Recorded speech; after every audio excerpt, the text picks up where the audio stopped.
presentasi saya kasih judul membaca ulang potensi, ancaman setelah membaca ulang, itu mesti ada potensi yang ditemukan, kemudian ada ancaman di dua lokasi tersebut. Oke, belum ini ya, materinya ya. Ini. Saya mohon maaf menggunakan HP, jadi nggak bisa screen share, materinya nggak terlalu kelihatan. Oke, saya kira nggak apa-apa. Kalau kita bicara tentang muara badak dan marangkayu, tentu kita tidak bisa melepaskan dari konteks UKAR gitu ya, sebagai ya terima kasih Bu Nurlia. Kita tidak bisa melepaskan tidak bisa melepaskan kabupaten induknya, yaitu Kutai Kartanegara. Kutai Kartanegara itu punya 18 kecamatan kalau tidak salah, 2 diantaranya itu adalah yang kita bicarakan hari ini. Nah, pengalaman saya, empirical experience-nya itu, misalnya ketika mendengarkan kata marabadak atau marangkayu, ada beberapa yang dipersepsikan oleh masyarakat, baik ini masyarakat dari daerah tersebut maupun masyarakat dari luar.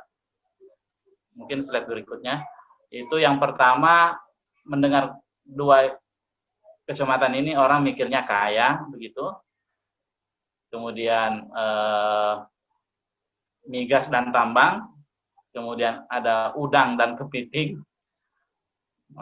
Ini bahaya, ini udang kepiting, ini buat orang kolesterol nanti. Kemudian ada bentang alam, kemudian ada sawit, perkebunan. Di samping hal-hal itu juga ada hal-hal yang cukup menggelitik.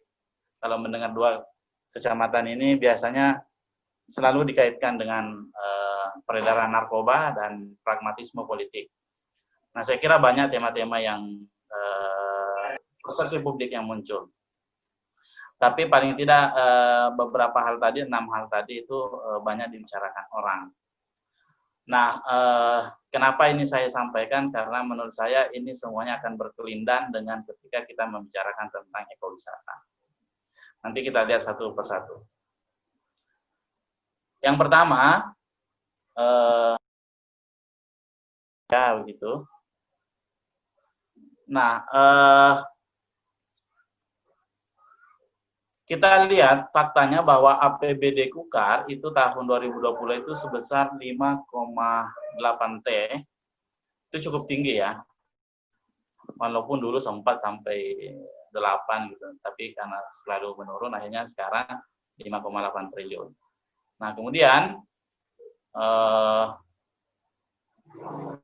kalau kita bandingkan misalnya di kabupaten kota di sekitarnya, ada Bontang cuma 1,6 karena memang secara geografis dan penduduk juga lebih kecil. Kemudian Samarinda 3,2 T begitu. Itu angkanya besar gitu ya. Kalau angka yang besar itu kalau misalnya dikelola secara maksimal. Tapi kalau jalan-jalan ke Muara Badak, Marangkayu itu nampaknya angka yang besar itu juga menjadi persoalan juga. Ada persoalan tersendiri karena bagaimana kesejahteraan rakyat itu tidak bisa terakomodir dengan banyaknya uang yang dimiliki. Ada yang salah di sini misalnya. Tapi angka yang besar tadi juga itu menurut saya juga agak serius persoalannya karena habis di belanja rutin itu sekitar 1,9 triliun. Jadi bayar pegawai, gaji aparatur negara itu habis sekitar hampir 2 triliun yang digunakan untuk bayar semua itu. Sangat besar angka ini. Itu bisa jadi Bontang saja itu APBD-nya 1,6 triliun, tapi kalau di KUKAR 1,9 triliun itu untuk menggunakan anggaran rutin gitu ya. Maksudnya tidak bisa diganggu-ganggu, tidak bisa membangun sektor pariwisata, tidak bisa membangun apa-apa karena itu untuk membuat negara ini berjalan, harus ada belanja rutin. Nah, dari 5,8 T tadi itu dana perimbangannya diperoleh sekitar 5,4 triliun. Jadi ini kekayaan alam yang dimiliki oleh Bukar dan Kalimantan. Kemudian PAD-nya 400 miliar dari angka 5,8. Nah, saya kira kalau ditanya apakah fakta atau kenyataan atau mitos, ya Bukar kaya melihat dari skema APBD yang dimiliki dibandingkan dengan kabupaten kota yang lain. Oke, itu yang pertama. Kemudian yang kedua, tadi mendengar Marangkayu dan Muara Badak itu, kita akan berpikir tentang banyak udang gitu ya yang orang dipikirkan. Kalau yang sudah di Muara Badak itu sepanjang jalan itu Tanjung Limu itu banyak jual kepiting gitu ya, udang, ikan kering dan lain sebagainya. Karena memang secara geografis 6 kecamatan pesisir yang ada di Kukar itu garis laut, sekitar 90 km itu garis laut, sehingga potensi-potensi alam yang ada di sepanjang garis laut itu tersebut menyimpan berbagai macam kekayaan alam. Ada kekayaan laut berupa misalnya ikan dan lain sebagainya. Sehingga muncullah pengusaha-pengusaha tambak, kemudian nelayan, orang mancing, orang Samarinda kalau weekend ke dua daerah tersebut, ke Marangkayu dan ke Muara Badak, menghabiskan waktu untuk mancing di sana. Mancing ikan kerapu, ikan kakap, dan lain sebagainya. Di samping hobi, tetapi menurut saya ini juga menjadi bagian sektor wisata yang belum terlalu diseriusi oleh berbagai pihak. Nah, kemudian saya kira kalau ditanya ada apa saja di sana, saya kira di Muara Badak banyak pantai begitu. Salah satunya ada Pantai Mutiara. Kalau di Muara Badak, kemudian kalau di Kersik itu di Marangkayu, yang saya tahu yang berkembang sekarang Kersik. Kemudian ada di Santan Ilir, itu salah satu pantai yang belum terkelola dengan baik. Pengunjungnya hampir tidak ada kalau weekend gitu ya, karena belum terkelola dengan baik. Nah, kemudian fakta yang lain bicara tentang bentang wilayah tadi itu, ada soal kenapa ini sebenarnya bermasalah soal pantai, karena pengelolaannya. Misalnya ini swasta atau desa gitu yang harus kelola. Kalau desa sejauh mana? Nah, misalnya kasus di beberapa tempat di pantai itu dikelola oleh secara mandiri oleh pemilik tanah di sana. Sehingga sentralisasi pembangunan itu tidak terjadi, tergantung pemilik lahannya mau bangun apa. Nah, menurut saya ini juga penting untuk dipikirkan bersama soal pengelolaan. Belum lagi terjadi konflik-konflik perebutan lahan, itu juga menjadi masalah. Bupati Rita itu pernah datang ke Kersik, salah satu desa yang ada di Marangkayu. Di sana itu dia membayangkan bagaimana membangun wisata. Ternyata yang didengar apa? Terjadi konflik lahan, masalah-masalah yang lain sebagainya. Pembangunannya yang kemudian mau dibebankan ke desa, desa juga akan berpikir kalau desa yang kemudian menganggarkan tetapi tidak kembali ke desa juga, saya kira APBDes itu juga akan berpikir ulang. Kalau misalnya ini tidak dikelola dengan baik, soal bagaimana pengelolaan pantai misalnya yang ada di sepanjang bentang kecamatan pesisir, yang 6 kecamatan tadi. Kemudian juga pengusaha lokal juga ya pemilik tanah itu yang lebih untung gitu, yang kelola secara mandiri. Kemudian masyarakat di sekitarnya juga belum maksimal, sehingga ada distingsi sosial, yang ada jarak sosial antara pemilik tanah dengan yang tidak punya. Itu akan ini akan jadi problem sosial tersendiri yang dilahirkan dari belum ada pengelolaan yang terpadu begitu. Nah, saya kira itu fakta soal kepiting tadi. Kemudian fakta lain, ketika kita bicara tentang Muara Badak, Marangkayu, ini berapa banyak waktunya yang disiapkan untuk saya? Khawatirnya menit, terlalu Pak. panjang. Iya. Gimana?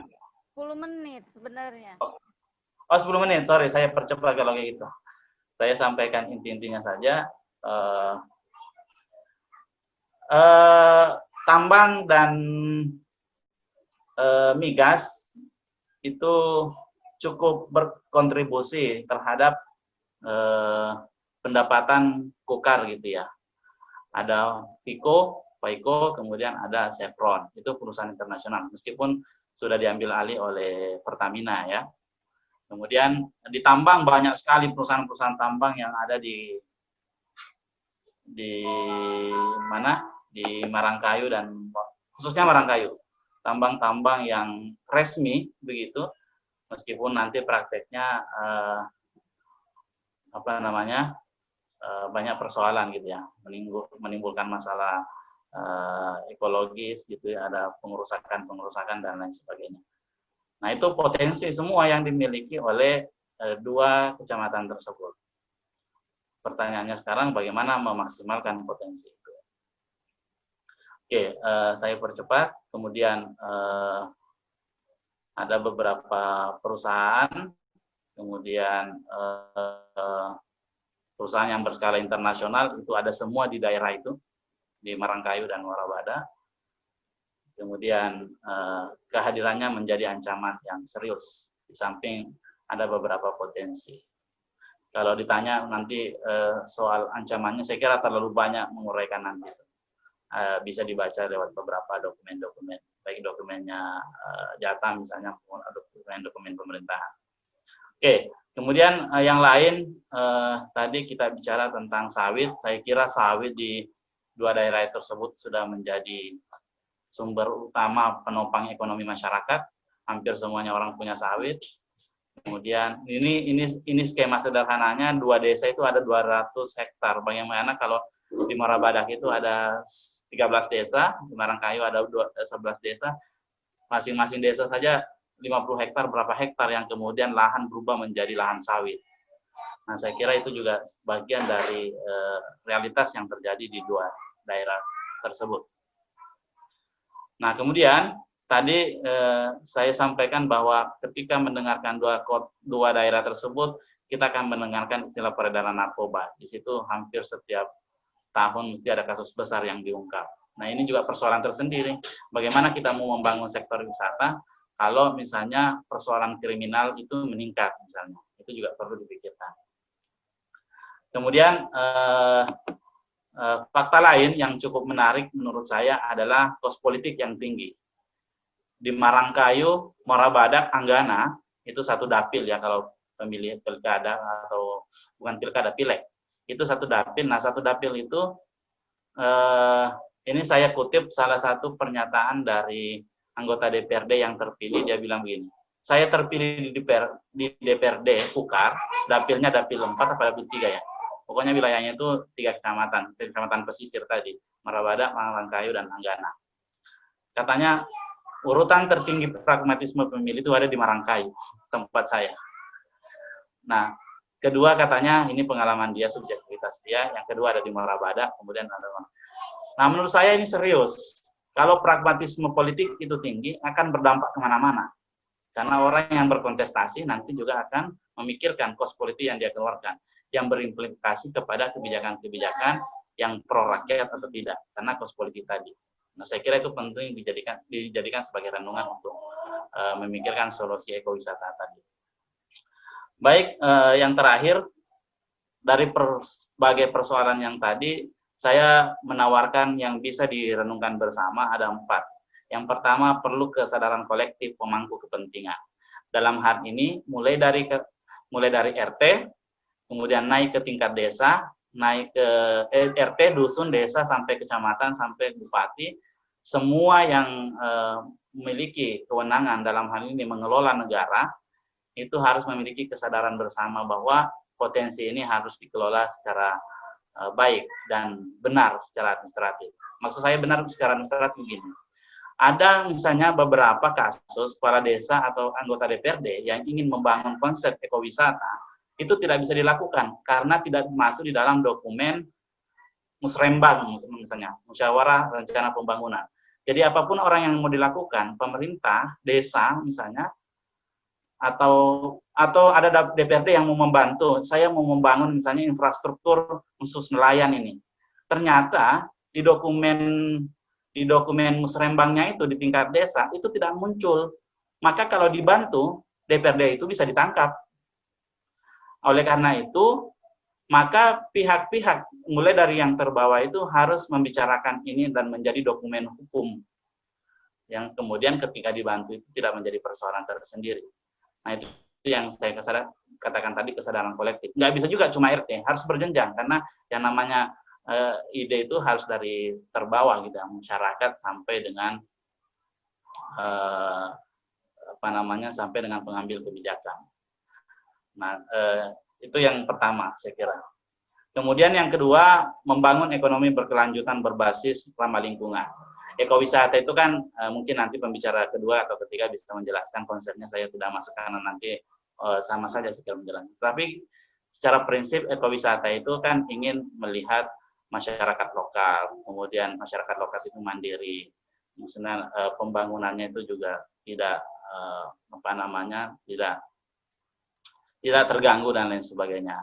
Nah, ini harus dibangun secara bersama-sama.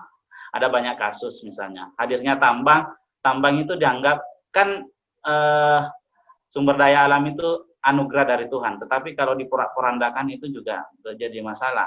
Nah, itu banyak kejadian beberapa daerah itu di Marangkayu itu mereka melawan dengan ekonomi, menyebutnya ekonomi tanding, misalnya memproduksi kelapa sendiri, kelapa sawit itu mulai ditinggalkan, tetapi agak dilema juga karena masyarakat sudah terlanjur mencintai sawit misalnya. Kemudian perlu kesadaran politik. Saya kira ini penting. Kesadaran politik itu penting karena bagaimanapun, apapun kebijakan ekowisata, kalau tidak didukung oleh kekuatan politik, itu tidak akan bisa terjadi. Nah, persoalannya kadang-kadang politik yang terjadi itu adalah politik transaksional. Jadi orang menjadi anggota DPR, kepala desa biayanya tinggi. Sehingga ketika terpilih, nanti akan memikirkan itu. Oleh karena itu, dari awal seharusnya masyarakat juga sadar, jangan mau dibeli dengan nilai bukan cuma uang, tetapi nilai-nilai proyek dan lain sebagainya. Saya kira banyak terjadi di mana-mana itu. Nah, dan kalau ini tidak muncul, maka orientasi pembangunan itu adalah orientasi proyek. Misalnya membangun infrastruktur jalan, itu lebih diutamakan karena banyak keuntungan misalnya. Makanya kesadaran politik ini adalah bagaimana ide-ide pembangunan itu ketika orang misalnya mau berkontestasi jadi kepala desa, mau jadi anggota DPR, harusnya membicarakan itu. Nah, kemudian yang terakhir saya kira ini yang kita lakukan hari ini, kesadaran pihak luar dari kampus gitu ya, kemudian melalui perspektif keilmuannya, adik-adik mahasiswa banyak ragam ilmu mungkin bisa dilakukan pendekatan lewat keilmuannya. Ada desa binaan, yang saya tahu Unmul itu, divisi Poli itu punya desa binaan di Marangkayu. Kemudian yang terakhir, pandangan akademis yang dinilai objektif.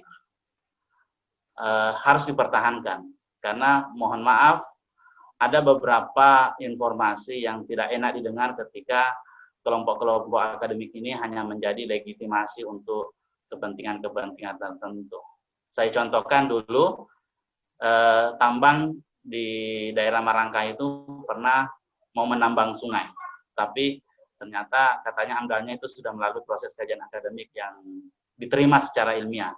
Diterima secara ilmiah belum tentu diterima oleh masyarakat. Nah, jangan sampai kemudian pandangan-pandangan kampus ini menjadi stempel saja untuk membenarkan yang kemudian memporak-porandakan kepentingan masyarakat. Saya kira kolaborasi inilah yang kemudian akan bisa membangun ekowisata yang sifatnya berkelanjutan. Di samping dengan adanya berbagai macam industri ekstraktif yang selama ini terjadi di dua wilayah itu. Saya kira itu alternatif yang bisa kita tawarkan. Mohon maaf, kelewatan waktunya. Nanti kita diskusikan lebih lanjut. Saya kembalikan ke moderator. Jadi desa wisata sendiri itu merupakan kawasan pedesaan yang menawarkan keseluruhan suasana yang mencerminkan keaslian desa, baik secara sosial, ekonomi, serta memiliki potensi unik yang dikembangkan menjadi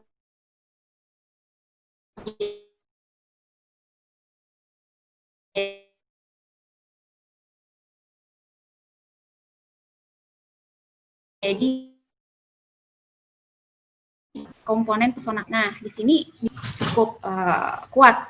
Berarti mereka harus memunculkan kekasannya. Tugas dari kedua wilayah tersebut sesuai topik ini, baik Muara Badak maupun desa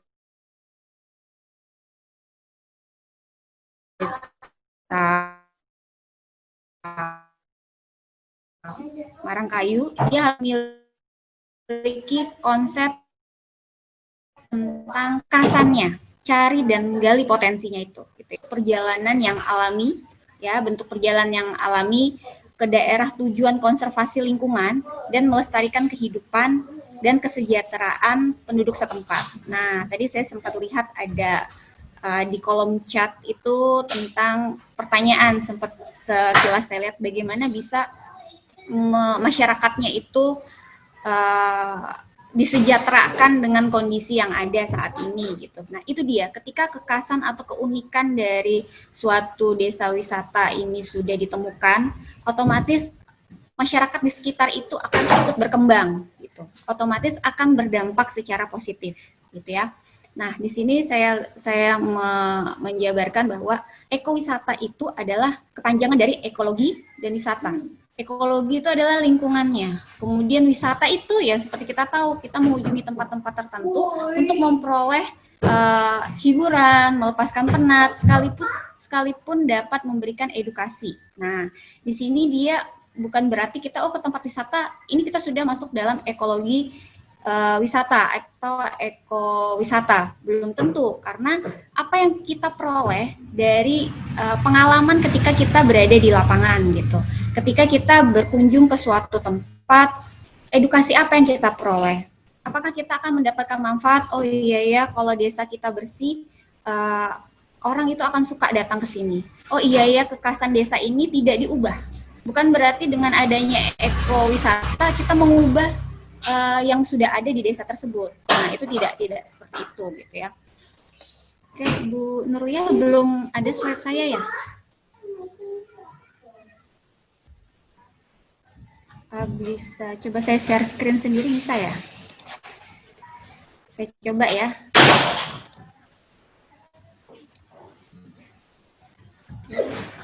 Sudah muncul slide-nya? Sudah, Bu. Sudah. Masih proses. Oke. Baik, saya lanjutkan wisata desa berbasis ekowisata di sini. Nah, ini ada dua gambar yang saya tunjukkan, yang sudah pasti banyak yang mengetahui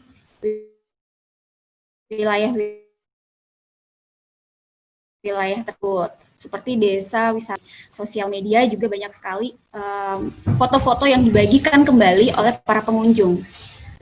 Kemudian mereka ini benar-benar pintar mencari sisi di mana kita harus memunculkan kekasan dari desa tersebut. Kebetulan ini desanya, saya pernah ke sana, itu masuk ke daerah desanya lumayan cukup dalam, kemudian suasananya benar-benar dibangun dengan jelas, masuk ke dalam gang kecil sekali di dalam desanya itu. Kemudian tapi aksesnya sangat jelas. Kemudian arahnya itu sangat teratur sehingga kita menjadi terarah dengan baik. Tidak mungkin tersasar gitu. Kalaupun tersasar, ya bertanya dengan penduduk sekitar pasti tahu, sangat informatif. Nah, di sini akan saya jelaskan tentang kunci bagaimana suatu desa itu bisa menjadi ekowisata. Nah, kemudian gambar berikutnya ini adalah kategori mendapatkan kategori pemberdayaan masyarakat di Desa Ponggok, Klaten, Jawa Tengah ya. Di sini dia memiliki hutan-hutan, kemudian hutan-hutannya itu yang nggak lebat kayak di Kalimantan, itu agak jarang gitu kan. Kemudian ada sumber mata air yang dia kelola dengan baik, yang pada dulunya itu tidak sama sekali tersentuh oleh media massa atau media sosial. Nah, ketika dia mengubah tampilan desanya menjadi lebih cheerful, lebih menyenangkan, lebih homey, seperti itu banyak yang datang gitu ya. Tinggal bagaimana memoles dan menghiasnya saja gitu. Dia tidak mengubah struktur apapun, misalnya sengaja membangun besar gitu, tidak. Jadi hanya menambahkan sedikit-sedikit detail aksesoris yang mempercantik desa. Nah, kemudian di sini kalau yang di atas ini ketekunan Agus Bey membuahkan Teluk Balikpapan, menghijau dengan hutan mangrove yang kita kenal, mangrove center di Balikpapan yang ditanamnya. Jadi kebetulan ada mahasiswa saya penelitian tentang ini, menceritakan kepada saya kembali bahwa Agus Bey ini seorang kontraktor ya, kalau nggak salah gitu.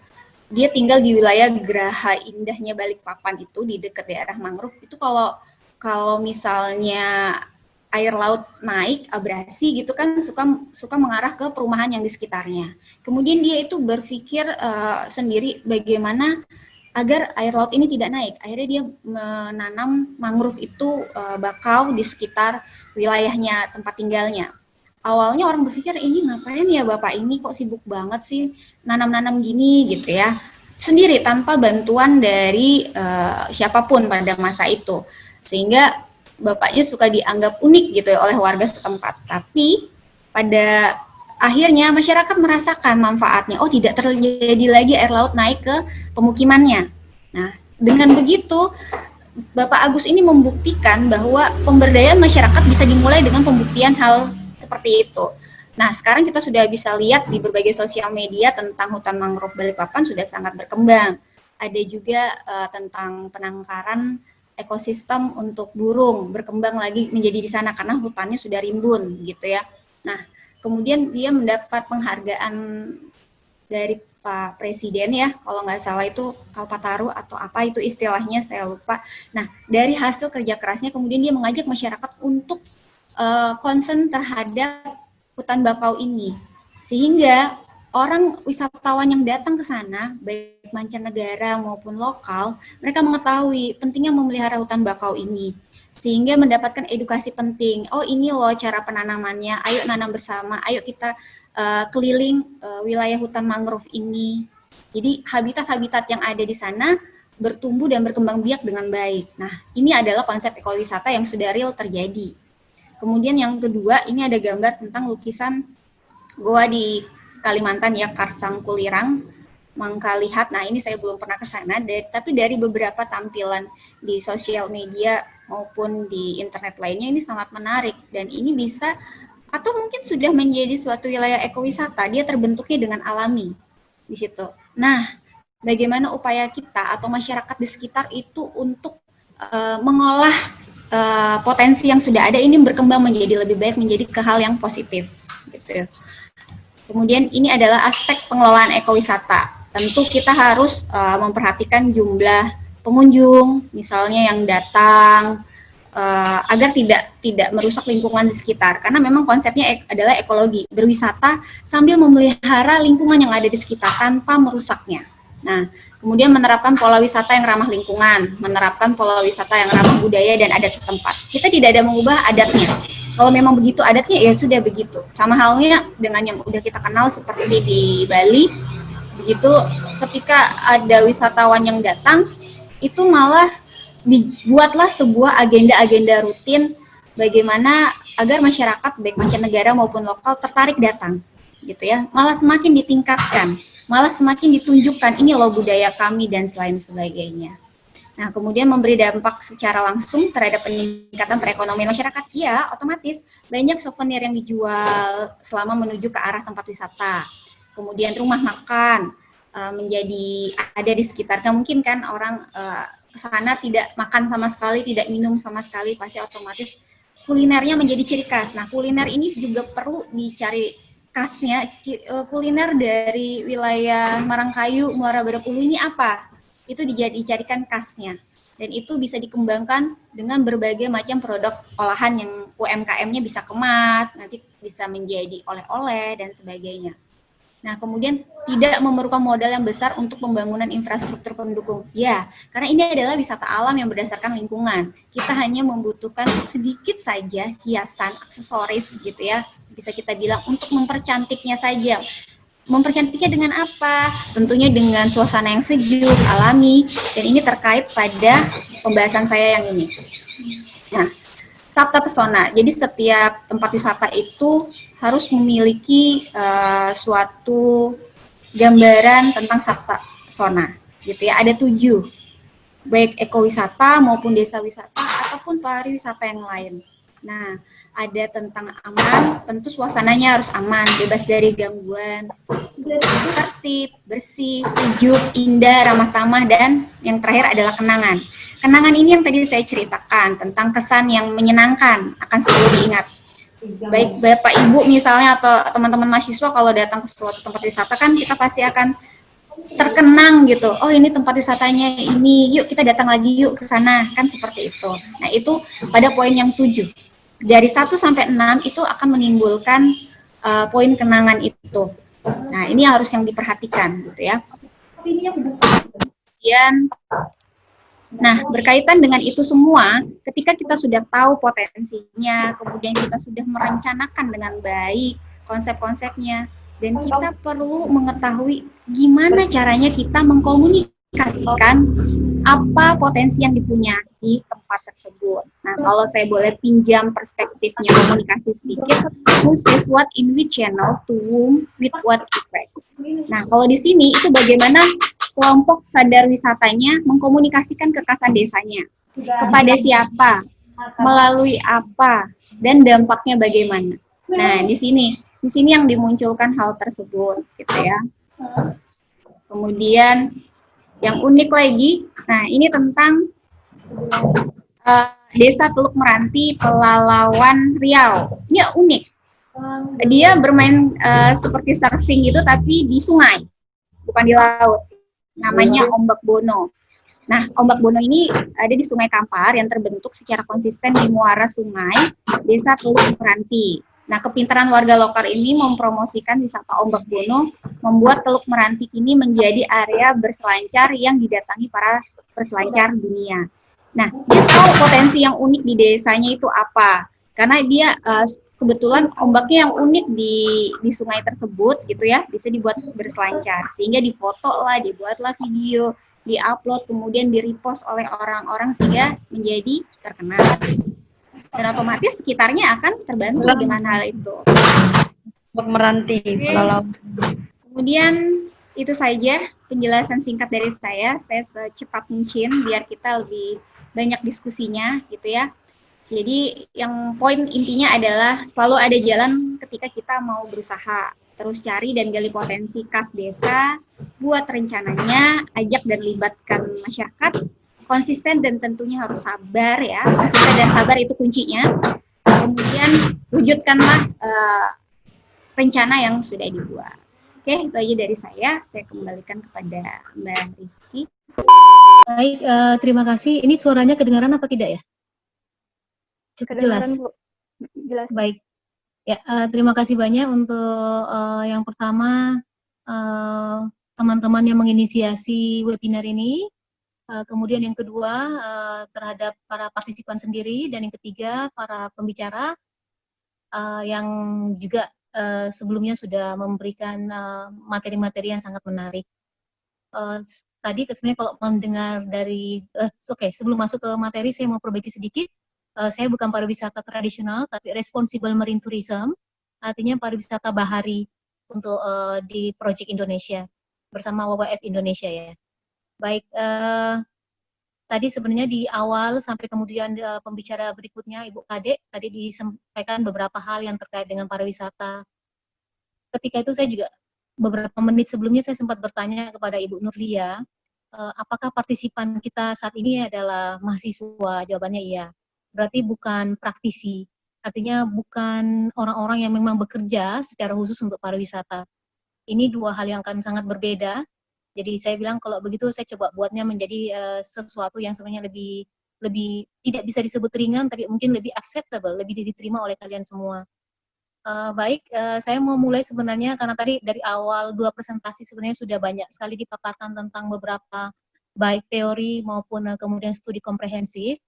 Saya mau ngambil sebenarnya saja 3 pembelajaran tentang pengelolaan ekowisata maupun dengan konsep eduwisata di tempat-tempat di mana saya bekerja. Saya sudah bekerja dari tahun 1996 dan kemudian hampir berkeliling di seluruh Indonesia, termasuk di Asia.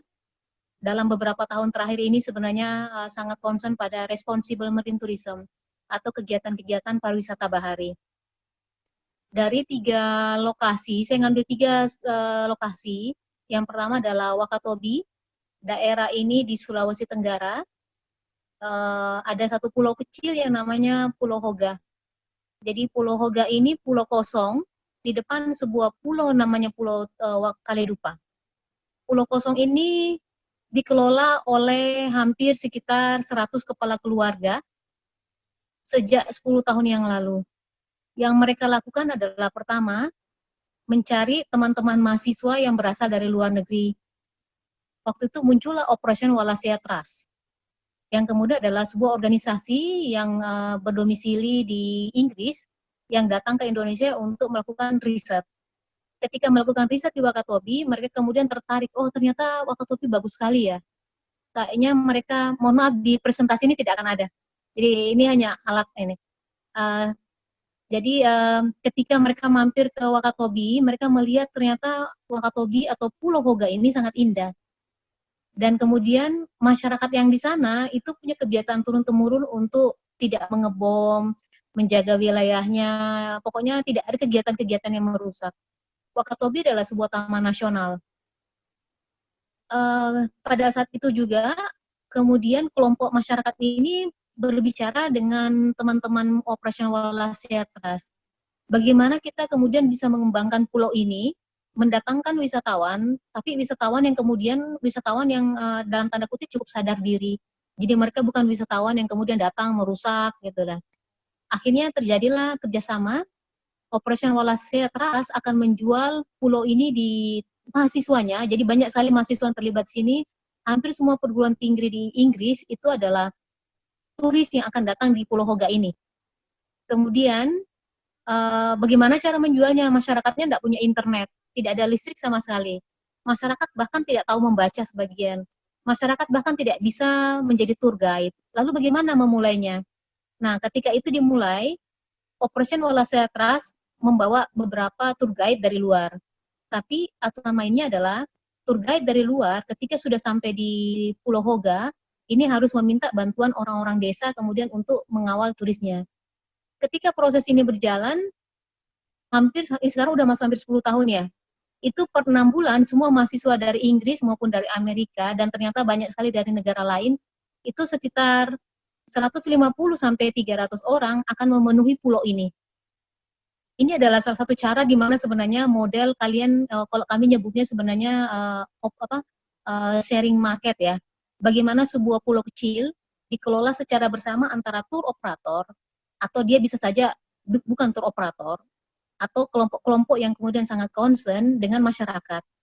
Dengan proses ini kemudian, kalian tidak akan sebenarnya di tahap pertama memang tidak kelihatan desa terlibat, kecamatan terlibat, itu di tahap pertama tidak ada.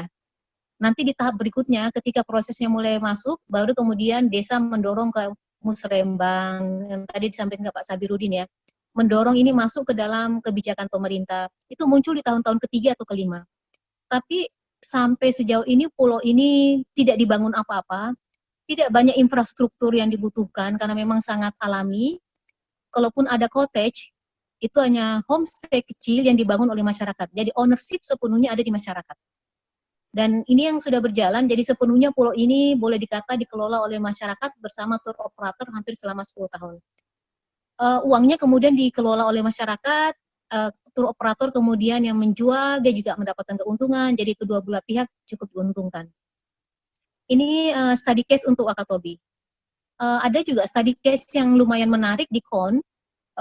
Waktu itu proyek kami di KON ini di Seram bagian timur, ada sebuah pulau kecil milik Raja Kataloka. Mungkin teman-teman, saya nggak tahu kalau dicari di peta ada nggak ya. Ada sebuah pulau yang dikelola oleh kerajaan, namanya Petuanan Kataloka di bagian Maluku. Dari Ambon kalau menuju ke sana butuh 31 jam. Dan saya yakin tidak ada turis yang mau ke sana karena sekali jalan kebutuhan uangnya 30 juta. Nah, Petuanan Kataloka ini adalah daerah perairan. Kalau berdasarkan studi kami, itu sebenarnya merupakan bank ikannya Ambon atau Maluku. Kalau daerah ini kemudian tiap hari ditangkapin ikannya, dalam beberapa tahun ke depan, 1,7 juta jiwa orang di Maluku tidak akan mendapatkan ikan, karena di sini stok ikannya. akhirnya kami bekerja sama dengan Bapak Raja untuk menutup wilayah ini.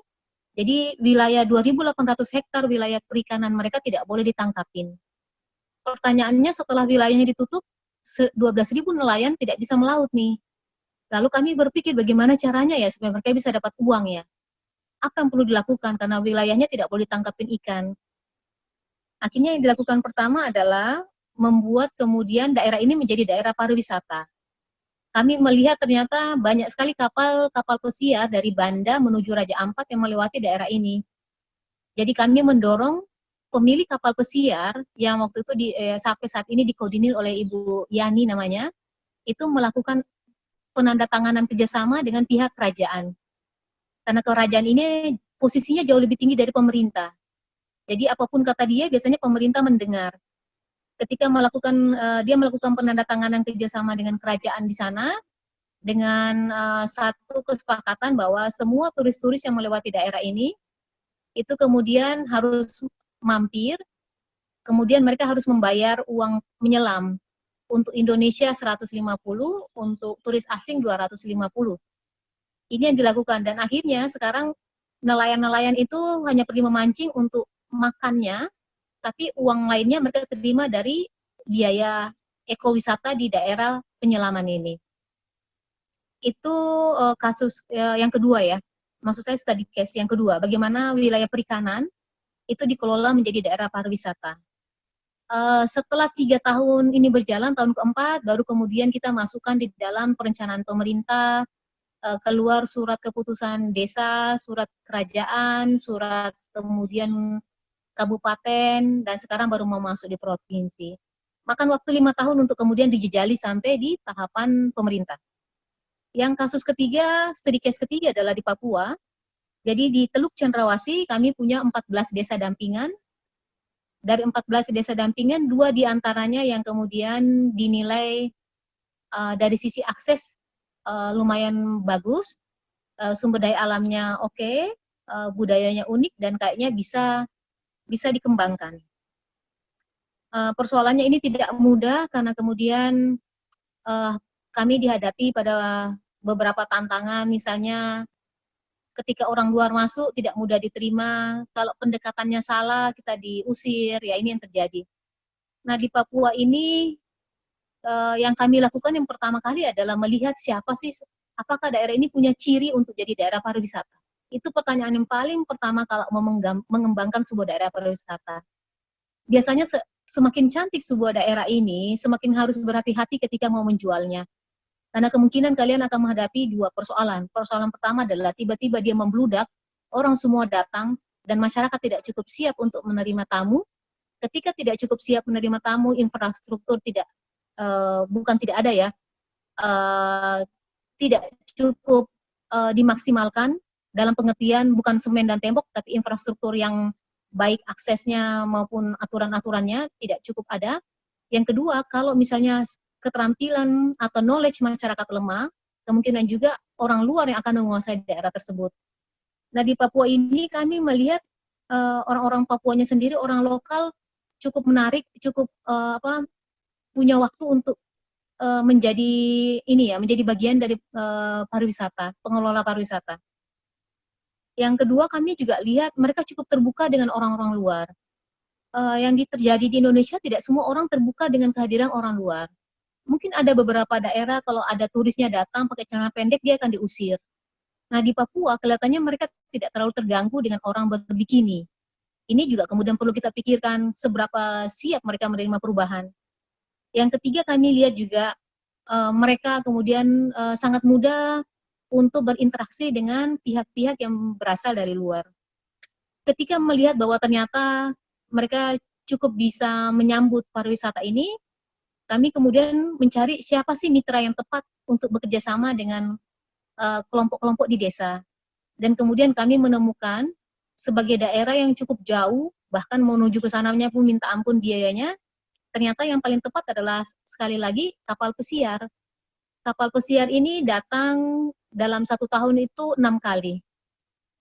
Karena 6 kali biasanya jumlahnya cukup besar, dan mereka tuh umumnya datang untuk melihat Burano Bintang, hiu paus, kemudian melihat budaya.